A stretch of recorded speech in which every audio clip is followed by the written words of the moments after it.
Welcome to each and every one of you. Thank you for joining us here for another one of our series, our Lunch and Listen series. Today it is my privilege to introduce Rod Friesen. Rod has been working with us for a couple of years and now as our Restorative Justice Program Coordinator. And he is going to be sharing a little bit today about a recent trip that he took to Zambia. And he'll be sharing about some of the work there. So welcome, Rod, and we look forward to your session. Thank you. All right, thank you. Well, thank you for coming for this Lunch and Learn. It's a privilege to be able to do a trip like this and to also come back and share a little bit about my experience. And it was quite a time, and I think you'll see from the slides and just the experience, I think you'll catch a bit of a glimpse of what Zambia is like. So I went to Zambia September 1st to the 7th. It's a very quick trip. I was asked by MCC Zambia to go, Isa and Daniel and Amanda Talstra, and Isa Imabolo, who some of you would know, to conduct victim offender and restorative justice training. And it's something that they had been wanting to do. They had a proposal submitted and they got some funds to do this. And so I was able to make that trip and actually put together the course material in record time, I think in about 6 weeks, to be able to do a 4-day training session. So it was really a worthwhile time to sort of push the envelope on timing just to get it done.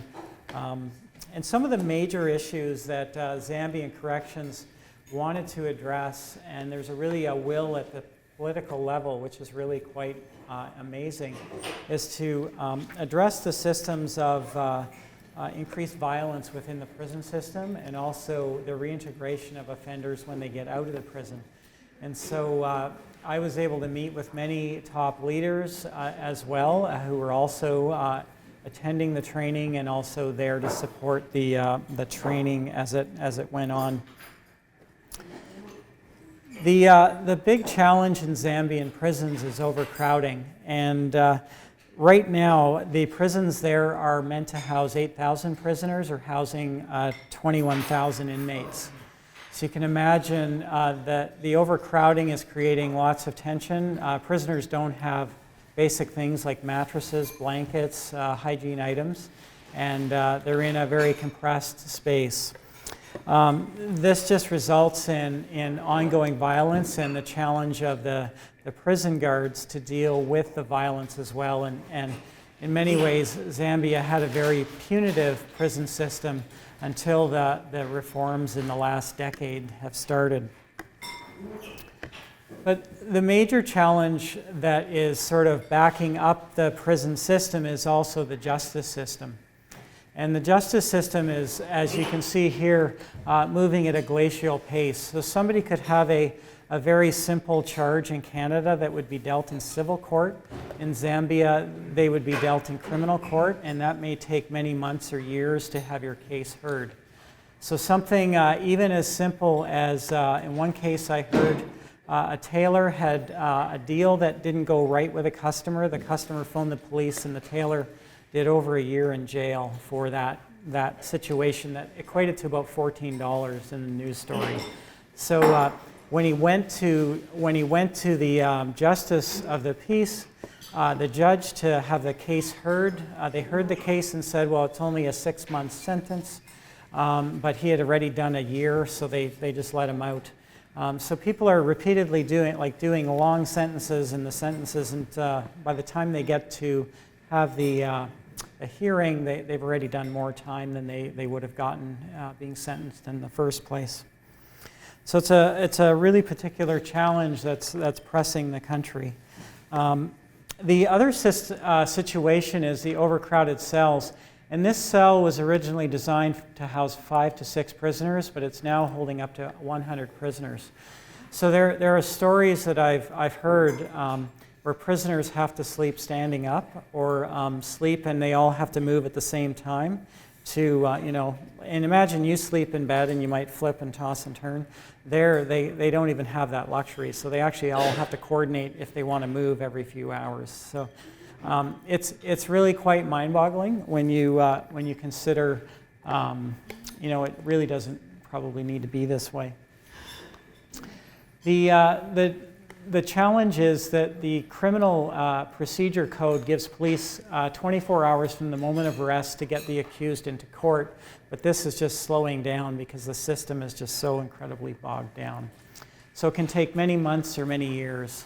And simple things, even just simple possession of something we have here in our pharmacies, like Benadryl, could land you in jail for many years, like using or just bringing into the country something that we have on the shelf here. So it's important to know when you're traveling to a country like this what to take and what not to take, so that when you enter, you're safe to come and go. The MCC office, this is just a picture of the office there. MCC has had a compound in Lusaka, Zambia for many years, and it's quite a beautiful, I'll show you a few more pictures as I go. It's quite a beautiful sort of area that they have around here, although this was a dry season, so it hasn't rained in when I was there, for about 6 months, and they're just, I think, getting into the rainy season soon, within the next few weeks. This is always interesting. Darlene, my wife, sent me this, where I'm in Lusaka on Find a Friend on the app, and it's interesting, just for me, not having traveled to Africa, just to take the trip, landing in Ethiopia, navigating the airports, and then getting to Lusaka as well, and navigating all that. It's different, and it's an interesting experience that I certainly won't forget. This is a picture of Amanda. She's the country rep, and Daniel is her husband. It's just a picture of their infrastructure there. They've got a water tower, they've got backup generators and things like that. While I was there, the internet was out for most of the time. It had been, the cable had been severed, and this is sort of how construction happens in Lusaka, where they just dig and the cables get unearthed and broken, and then somebody eventually comes and fixes them. So if you ever feel like we have slow IT or stuff, it's nothing compared to Zambia. But did I pass one? This is a picture of the MCC guest house. So if you ever go to Zambia, this is probably where you would stay. This is a picture of the shopping mall, and just to sort of contrast, there's a lot of abject poverty, but also at the same time, there is a growing middle upper class of people, Zambians, and there's a lot of wealth coming into the country from China. So Zambia is mineral rich in copper, and so there is a lot of Chinese manufacturing businesses that run there. They've built a brand new airport that's all glass, and other buildings, a new stadium in Lusaka as well, the capital city. This is just, I took some pictures on the road going from Lusaka to Kabwe, which was about a 3-hour drive. Interestingly, on that drive, my first day, the vehicle broke down, and we ended up taking local transit, which was quite interesting. I had never experienced sitting in a minivan like our van here for MCC with, I counted 21 people at one point, along with kids and chickens, in this vehicle. And we were on a deadline to get to a meeting with the Commissioner of Corrections, and so we're all dressed in our suits. We had another 2-hour drive up the highway to get to this meeting. So a bit of an adventure, to say the least. And you're passing roadside markets along the way, and lots of people selling things. But I really, as I got there, wanted to focus on the learning goals for this group. And I was to describe restorative justice theory, because they haven't really had any emphasis on restorative justice in the country. And tap this into the existing cultural knowledge and apply culturally appropriate restorative justice practice. And so thankfully, I was able to connect with Jennifer Ball from the University of Waterloo. She grew up in Zambia. And we spent a number of hours talking about this, and other people as well, just to get a sense of restorative justice and how it would work in that context. And just to understand the barriers to implementation, and there are some significant barriers as well in terms of just resources, but also just the geography and getting around and doing victim offender work. I think one of the learnings for me was being able to connect, and I started, and it was good advice from Jennifer. It was to begin with a picture of my family, and I did that, and I pointed out all of my, my kids and everyone, their boyfriends and the dog and everything. They got a bit of a chuckle out of that because they really don't have pets in Zambia. It's quite a luxury that they just can't afford. But the neat part about it was being able to make that connection right away so they could see who I was and what my people were, but also then I used an exercise in Proverbs, because in Zambia, Proverbs are very big. They have in upwards of 1,000 or more Proverbs that come out of the Bemba culture that are really connected to how they think and how they respond in their lives and communities. So, and it's interesting because many of the Proverbs also, well, not many, but some of the Proverbs connect to our Proverbs as well. So they're similar sayings that we might have that we would connect and use that as a bit of an underpinning for how we view the world. So this picture is kind of neat because we were at the University of Mulungushi, and we were able to do a lot of the sessions outside because the building we had was quite cramped, and so we did do some of our RJ circle time outside, and every day the weather was just perfect. So it was 28 to 30 degrees, sun was always shining, and it was shady under these trees. And if you were at the Peace Conference, we did, and you might have heard this, it was a mini session, but we did this reading by John Paul Lederach on truth, justice, mercy, and peace. So this is some of the participants doing the reading. The interesting part of this, when you go to a new setting, is cross-culturally understanding your words are not necessarily going to connect to the words of the people you're working with.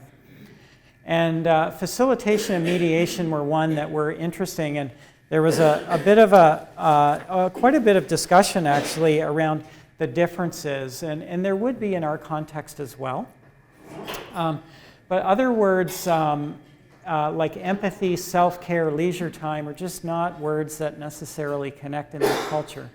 So training in this culture around victim offender work, we would talk a lot about self-care and taking care of yourself. In that context, it's just not quite the same. So we looked at different things like the word empathy, for instance. There is not a word in their traditional language for empathy, even though we're speaking English and everyone's raised in a colonial school format with English. Empathy wouldn't be a word. So, we would come up with things like it means to walk alongside one another and describing empathy from the framework that we have, but using more descriptors as opposed to them just understanding the context of our context. So that's sort of one of the interesting challenges that we had, and where particularly this group is not going to be doing mediation, they're facilitating, and they had been told coming into this they're going to be mediating. So that it was really an interesting kind of dichotomy as we talked about this with the lead training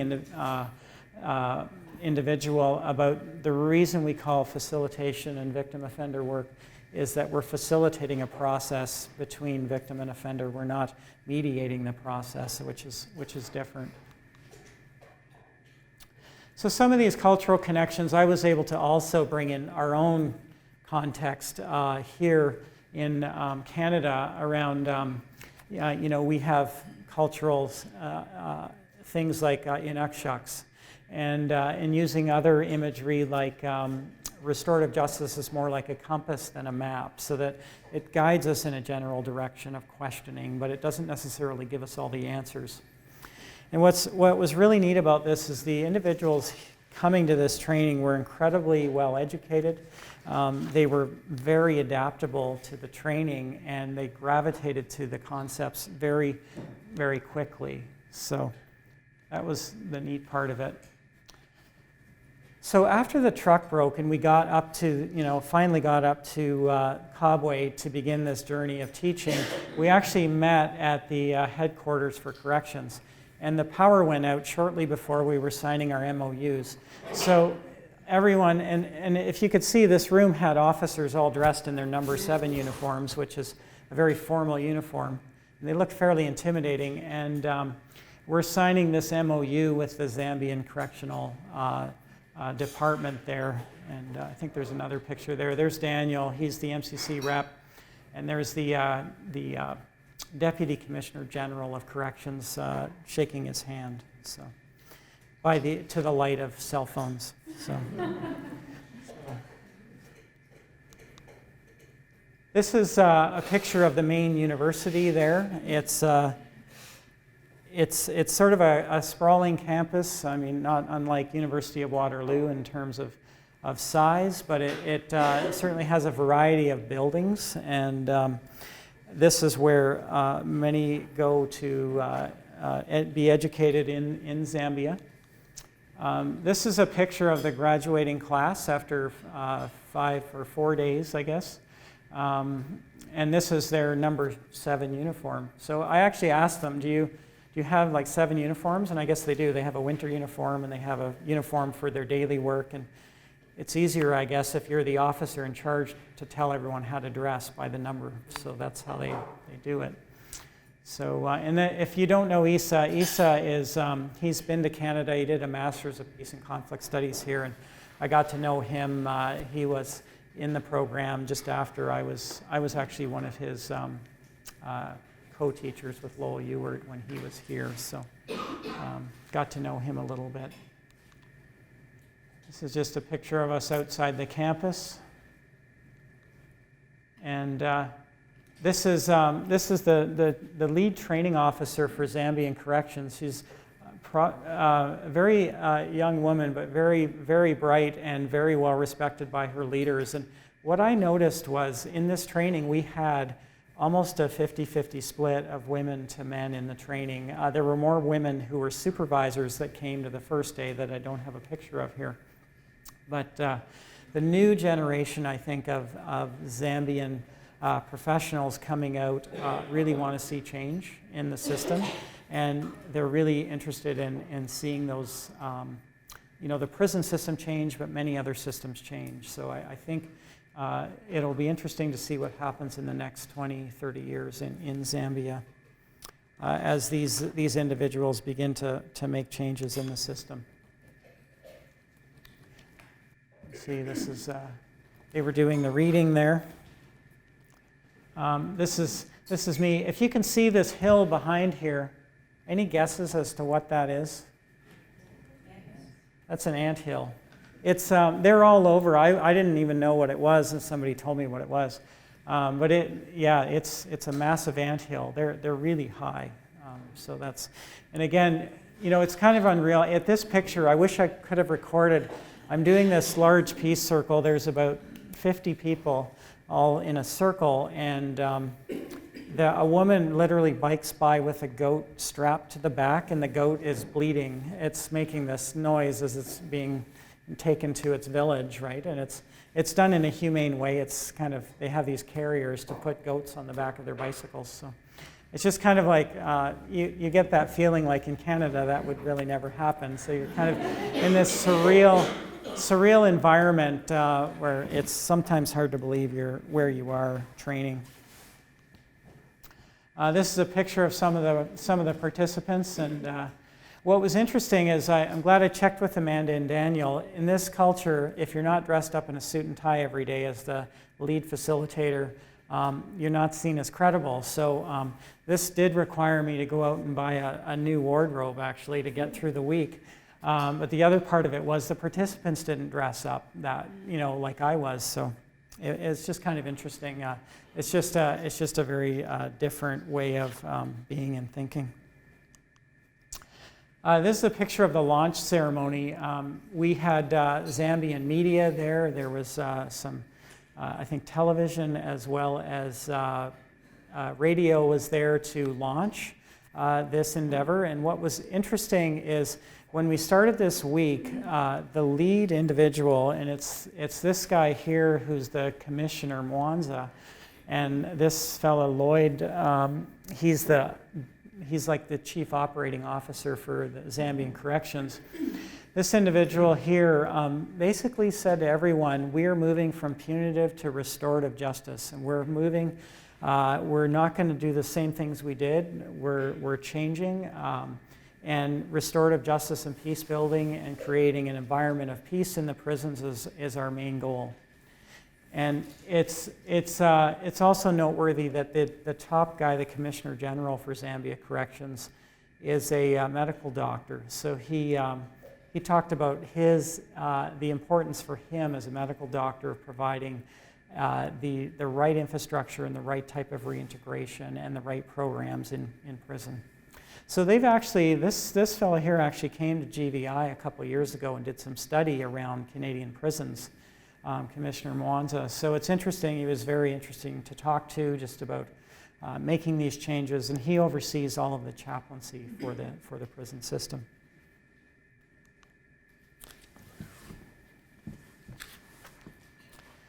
This is a more candid pose. Some of them are smiling, and I just like that picture because we had a lot of fun as well in the training, and there were also some, I think some more somber moments as individuals shared things about their work, their trauma on their work, the type of challenges that they deal with, the type of personal challenges they deal with.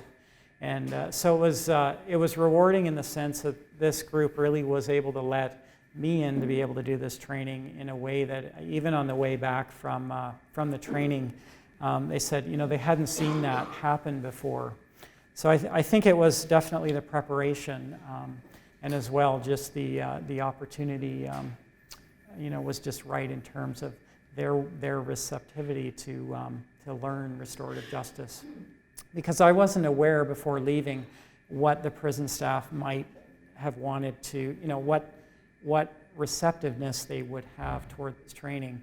What I did know, though, was they were picked by the inmates themselves. So the inmates through the peace clubs in 2 prisons and in other prisons were given some sort of method of picking the staff that they wanted to nominate. So these folks were, I would say, quite exceptional in their skill and ability.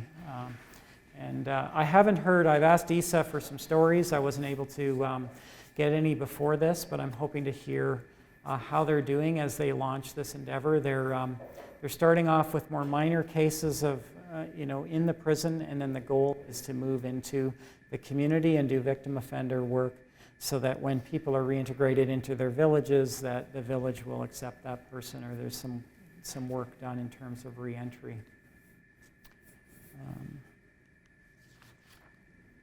It was also really important that we meet and talk further with, and it was hard. This was such a small room.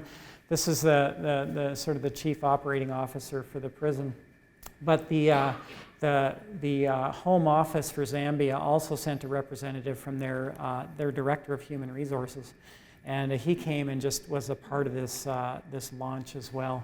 And it's really interesting just to be able to sit and talk about the vision that they had for Zambia Corrections. And so I have a lot of hope that things will change in terms of facilities.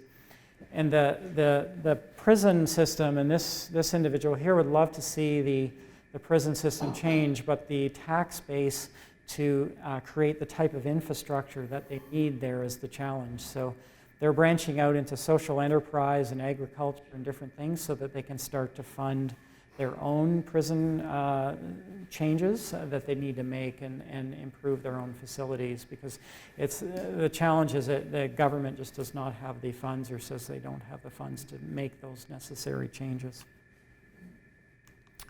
And the last slide, this is a picture of the garden at the MCC compound, and this is a jacaranda tree. It survives somehow in this climate with and thrives. And even though it hadn't rained in how many months, it's actually starting to bloom. And this was in September. And I think of that sort of as a nice analogy in terms of this country where there's so much potential, and at the same time there's so much challenge that it gives me sort of a bit of a sense of hope for the future. So. That's sort of my quick presentation. If you have any questions or anything that you have, happy to answer them. And I'm thankful for the opportunity for being able to go and for MCC here freeing me up to be able to do this. And it certainly will leave lasting memories. So.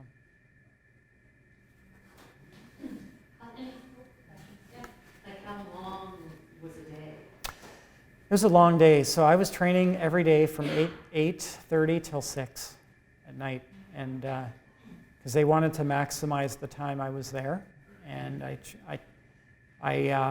got there on the Sunday midday, and then the next day I was right in the morning going up to Kabwe to begin meetings, and then trained for the next till Friday, and then Friday I left at noon. And headed back and left the next day. So it was a pretty quick turnaround. So I didn't have time to really get tired while I was there. I think I was running on adrenaline, but it was. You weren't right where you were teaching. Right? No, so even at the university there was another 20-minute drive back and forth, and so that sort of added to the length of the day. And the day there gets dark at 6 o'clock at night, and it gets dark right away. And then it gets light at around 5:45 in the morning. So that was interesting in terms of just as you're finishing the day, it's already getting dark out. Are there other questions?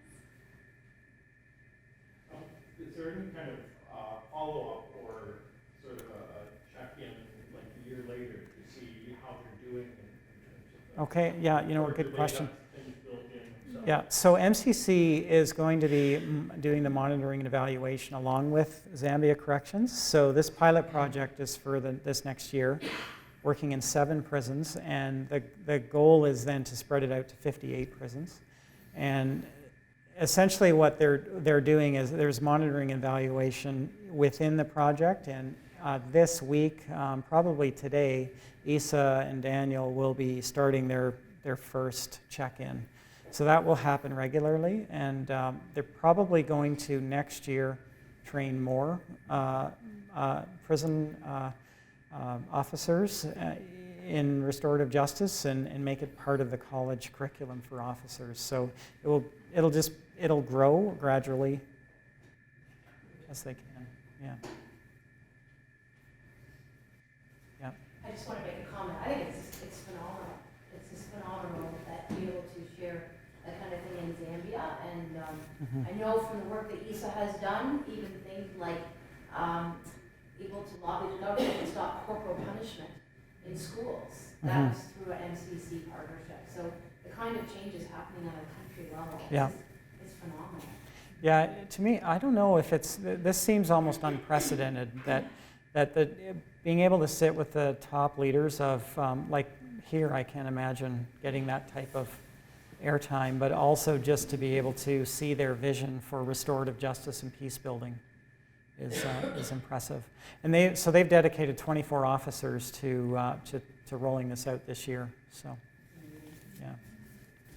Candace? So is the plan then for this first prison to sort of become the trainers and go from there, or is it still In this training, there was one person who works as a social worker within the prison system, so she sat in on the training, and the goal is that she will take it over and do the training in the future.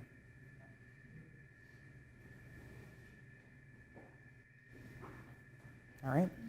All right, so join me in thanking Rod for his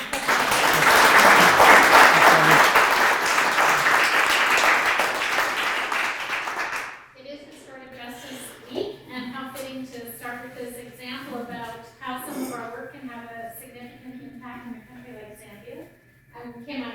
I was thinking too in terms of the opportunity to go so deep in a country and have that kind of influence is quite exciting. And then to think about, what might we do here in Canada from that learning experience. So it's great to see how these projects touch each other and how we can learn from each other. We don't have all the answers. We're learning with our partners around the world.